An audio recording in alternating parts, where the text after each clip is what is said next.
Breaking news చూస్తున్నాం. ప్రధాని నరేంద్ర మోదీ హైదరాబాద్ లో పర్యటిస్తున్నారు. బేగంపేట ఎయిర్పోర్ట్ లో ప్రధానికి తెలంగాణ మంత్రులు, బీజేపీ నేతలు స్వాగతం పలికారు. గచ్చిబౌలిలోని హెచ్ఐసిసిలో శంకుస్థాపనలు, ప్రారంభోత్సవాల్లో ప్రధాని మోదీ పాల్గొననున్నారు. అనంతరం ఏపీ సీఎం చంద్రబాబు నివాసంలో ఆతిథ్యం స్వీకరిస్తారు. ఆ తర్వాత జనసేనాని ఏపీ డిప్యూటీ సీఎం పవన్ నివాసానికి వెళ్తారు.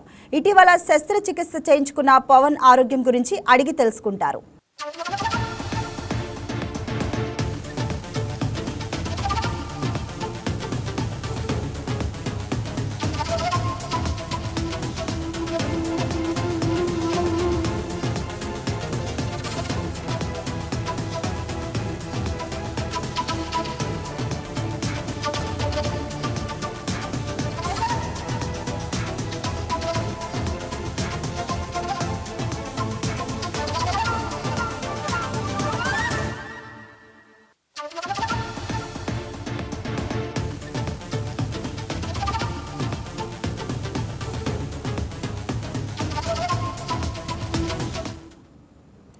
దీనిపై మరింత సమాచారాన్ని మా ఎగ్జిక్యూటివ్ ఎడిటర్ శ్రీనివాస్ ఫోన్ ద్వారా అందిస్తారు.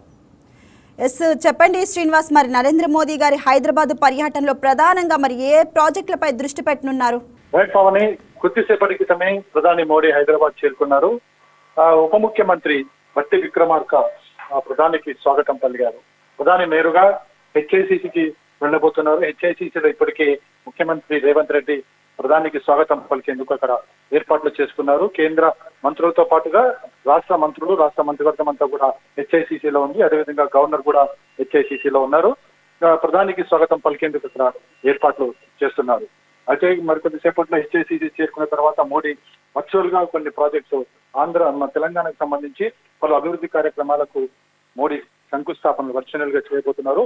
మొత్తం తెలంగాణకు సంబంధించి 9,400 కోట్ల రూపాయల అభివృద్ధి పనులకు ప్రధాని శంకుస్థాపన చేయబోతున్నారు. సో ఇక చూసుకుంటే కనుక ఈ రోజు పర్యటనలన్నీ కూడా వర్చువల్ గా ప్రారంభోత్సవాలతో పాటుగా అదేవిధంగా పరేడ్ గ్రౌండ్స్ లో భారీ బహిరంగ సభను కూడా పార్టీ ఏర్పాటు చేసింది. ఇక మనకి ప్రభుత్వ కార్యక్రమాలకు సంబంధించి చూసుకుంటే కనుక ఏదైతే మోడీ రాక వల్ల తెలంగాణలో కొన్ని మౌలిక సదుపాయాలకు సంబంధించి ఒక కీలక ఘట్టంగా మనం భావించాల్సి ఉంటుందంటే కొన్ని అభివృద్ధి కార్యక్రమాలకు ప్రధాని శంకుస్థాపనలు చేయబోతున్నారు. అది దాదాపుగా 9,400 కోట్ల రూపాయల విలువైన పలు ప్రాజెక్టులకు శంకుస్థాపన, ప్రారంభోత్సవాలు చేయబోతున్నారు. అందులో ప్రధానంగా చూసుకుంటే కనుక ఏదైతే రహదారుల విస్తరణ కోసం కారణం 3,180 కోట్ల రూపాయలు ప్రధాని మోడీ కేంద్ర ప్రభుత్వం కేటాయించబోతుంది. ఏదైతే హైదరాబాద్ పనాజీ ఎకనామిక్ కారిడార్ అని చెప్పేసి మొన్న బడ్జెట్ సందర్భంగా మనకి కేటాయించబడింది. ఆ ప్రాజెక్టుకు సంబంధించి నేషనల్ హైవే 167 అభివృద్ధిలో భాగంగానే ఈ కార్యక్రమం ఉండబోతుంది. ఇందుకోసం గాను రహదారుల విస్తరణకు 3,180 కోట్ల రూపాయలు శాంక్షన్ చేశారు. ఇది 4 లైన్ల రహదారి పనులకు ఇది శంకుస్థాపన జరగబోతుంది. అదేవిధంగా మరి ప్రధాని పర్యటన సందర్భంగా మరి భద్రతా ఏర్పాట్లు ఎలా ఉన్నాయి శ్రీనివాస్? ప్రధాని పర్యటనకు సంబంధించి చూసుకుంటే కనుక భారీ ఎత్తున భద్రతా ఏర్పాటు చేశారు.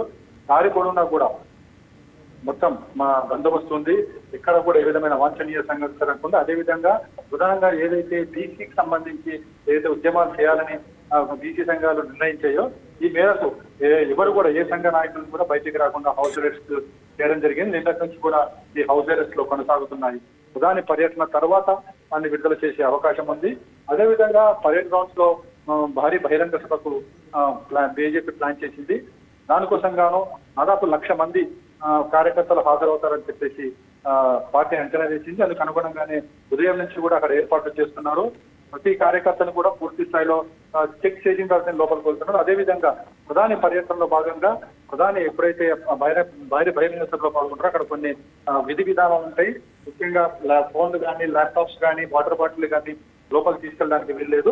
సో వాటన్నింటినీ కూడా పోలీసులు నిశ్చితంగా పరిశీలించి అలాంటి ఎవరైనా తీసుకొస్తే ఇవన్నీ కూడా లోనికి రానివ్వడం లేదు. అదేవిధంగా లోపలంతా కూడా మనకి ఎన్ఐఏతో పాటుగా బ్లాక్ కమాండోస్ భద్రతా ఏర్పాటు చేయడం జరిగింది. అట్ ది సేమ్ టైం హెచ్ఐసిసిలో ఇప్పుడు ప్రధాని చేరుకున్నారు కాబట్టి అక్కడ కూడా సేమ్ భద్రతను అక్కడ కంటిన్యూ చేస్తున్నారు. ఎందుకంటే ప్రధాని మోడీ అతి భద్రత వలయం ఉండాలి కాబట్టి ఆ దిశగా కూడా చర్యలు చేపట్టారు. ముందు కూడా ప్రధాని సంబంధించిన భద్రత అంతా కూడా ఇటు రాష్ట్ర పోలీసులతో పాటు కేంద్ర బలగాల పర్యవేక్షణలో అంతా కొనసాగుతుంది పావని. ఎస్, అంటే పవన్ కళ్యాణ్ కూడా పరామర్శించే అవకాశం ఉన్నట్లు చెప్తున్నారు. దీని గురించి మీ దగ్గర ఉన్న అప్డేట్స్ ఏంటి? పావని, ఇప్పుడు మోడీ పర్యటనలో భాగంగా ఒకటి పవన్ కళ్యాణ్ పరామర్శిస్తారు. ఎందుకంటే మనం చూస్తున్నాము ఏప్రిల్ 18 నుంచి కూడా శస్త్రచికిత్స అనంతరం పవన్ కళ్యాణ్ ఇంకా రెస్ట్ లోనే ఉన్నారు. సో ఆయన ఆరోగ్య పరిస్థితి ఎప్పటికప్పుడు ప్రధాని కార్యాలయం తెలుసుకుంటుంది, ప్రధానికి వివరణ కూడా చేస్తుంది. సో ఈ పర్యటనలో ప్రధాని మోడీ పవన్ కళ్యాణ్ పరామర్శిస్తారని చెప్తుంది. అదేవిధంగా ముఖ్యమంత్రి చంద్రబాబు నాయుడు నివాసానికి కూడా వెళ్తారు అని చెప్పేసి కూడా తెలుస్తుంది. ఎందుకంటే స్వయంగా ముఖ్యమంత్రి చంద్రబాబు నాయుడే ఈ విషయాన్ని ప్రకటించడం జరిగింది. తన నివాసానికి ప్రధాని రావడం అనేది చాలా శుభకరంగా భావిస్తున్నామని చెప్పేసి కూడా ప్రధాని తన నివాసంలో అడుగుపెట్టడం అంటే ఒక గ్రేట్ గా ఫీల్ అవుతున్నట్టు కూడా మనకి చంద్రబాబు నాయుడు చెప్పడం జరిగింది. సో ఈ రెండు కార్యక్రమాలతో పాటుగా అభివృద్ధి కార్యక్రమాల్లో ప్రధాని మోడీ పాల్గొనబోతున్నారు. ఎస్ శ్రీనివాస్, అంటే ఈ పర్యటనలో మరి ప్రజలకు ప్రత్యక్ష సందేశం లాంటిది అంటే సభ ఏదైనా ఉండనుందంటారా? ఖచ్చితంగా సాయంత్రం పరేడ్ గ్రౌండ్స్ లో సభ ఏర్పాటు చేస్తున్నారు. బీజేపీ సభను నిర్వహించబోతుంది. ఏదైతే ముఖ్యంగా 5 రాష్ట్రాల ఎన్నికల్లో మనం చూసే 3 రాష్ట్రాల్లో వెస్ట్ బెంగాల్ కావచ్చు, అస్సాం కావచ్చు, అదేవిధంగా పుదుచ్చేరిలో కావచ్చు కాషాయ జెండా రెపరెపలాడుతున్న పరిస్థితి. అదేవిధంగా దేశవ్యాప్తంగా మరికొన్ని రోజుల్లో రాబోయే ఎన్నికలకు సిద్ధమయ్యే రీతిలో ప్రధాని సిద్ధంగా ఉండబోతుంది. ఎందుకంటే దేశం వ్యాప్తంగా మళ్ళీ కాషాయ జెండా రెపరెపలాడుతుంది. ప్రజలు బీజేపీని నమ్ముతున్నారు. సో అందుకోసం బీజేపీకి పట్టం కడుతున్నారు అని చెప్పేసి సందేశంతో ఏదైతే 5 రాష్ట్రాల ఎన్నికలు, ముఖ్యంగా పశ్చిమ బెంగాల్ ఎన్నికలకు సంబంధించి అక్కడ ఏం జరిగింది, బీజేపీ ఏ విధంగా విజయకేతనం ఎగరవేసింది, అదేవిధంగా తెలంగాణ నెక్స్ట్ ఇక్కడ తెలంగాణలో ఏ విధంగా బీజేపీని అభివృద్ధి పరచాలి, అందుకు ఇక్కడ నాయకులు చేయాల్సిన పనులు ఏంటి, కార్యకర్తలు చేయాల్సిన పనులు ఏంటి, అదేవిధంగా త్వరలో మనకి జిహెచ్ఎంసీ ఎన్నికలు కూడా రాబోతున్నాయి. ఆ జిహెచ్ఎంసీ ఎన్నికల్లో ఏ విధంగా పర్ఫార్మ్ చేయాలి, జిహెచ్ఎంసీ ఎన్నికల పర్ఫార్మెన్స్ ఎట్లా వచ్చే ఎన్నికల నాటికి 2029 నాటికి బీజేపీని తెలంగాణలో ఏ విధంగా బలోపేతం చేసి అధికారంలోకి తీసుకురావాలి, అందుకు కార్యకర్తలు, నాయకులు, నేతలు చేయాల్సిన పనులు ఏంటన్న వాటి అన్నిటి మీద కూడా దిశానిర్దేశం చేయబోతున్నారు ప్రధాని మోడీ. ఈ పర్యటన మరి తెలంగాణ బీజేపీ అనేది బలోపేతానికి ఉపయోగపడుతుంది బాగా అని అనుకోవచ్చా? ఖచ్చితంగా పవన్, ఎందుకంటే ప్రధాని స్థాయిలో మోడీ పర్యటన చేయబోతున్నారు. అదేవిధంగా మోడీ చరిష్మా అంతా ఇంత కాదు. చూశాం కదా మొన్న అసెంబ్లీ ఎన్నికల్లో కూడా బీజేపీ పర్ఫార్మెన్స్ ఏ విధంగా ఉందో, కేంద్ర మంత్రి పదవులు, కేంద్ర ఎంపీ స్థానాలు గెలవడము, అదేవిధంగా దేశవ్యాప్తంగా కూడా మోడీ చరిష్మా ఏ విధంగా ఉందో మనకు కనిపిస్తుంది. తెలంగాణలో అసలు బీజేపీ ఎప్పుడో అధికారంలో రావాల్సింది. కొన్ని కారణాల వల్ల పార్టీ అంతర్గతంగా ఉన్న సమస్యలు కావచ్చు, లేకపోతే నాయకుల మధ్య అవగాహన లేకపోవడం కావచ్చు, కోఆర్డినేషన్ లేకపోవడం కావచ్చు, వీటన్నిటి వల్ల కూడా బీజేపీ తెలంగాణలో జెండా ఎగరలేని పరిస్థితి కనిపిస్తుంది. సో ఇలాంటి వాటికన్నిటి పెట్టే విధంగా మోడీ ప్రసంగం ఉండబోతుంది. మోడీ నేతలకు కూడా కొన్ని దిశానిర్దేశం చేయబోతున్నారు. వచ్చే ఎన్నికల నాటికి బీజేపీ ఖచ్చితంగా బలోపేతం అవుతుందని చెప్పేసి పార్టీ కార్యకర్తలు. శ్రీనివాస్, కేంద్ర మంత్రి బండి సంజయ్ కు మరి ఇన్విటేషన్ రాలేదు అనే వార్తలు అయితే వినిపిస్తున్నాయి. దీని గురించి ఏమంటారు?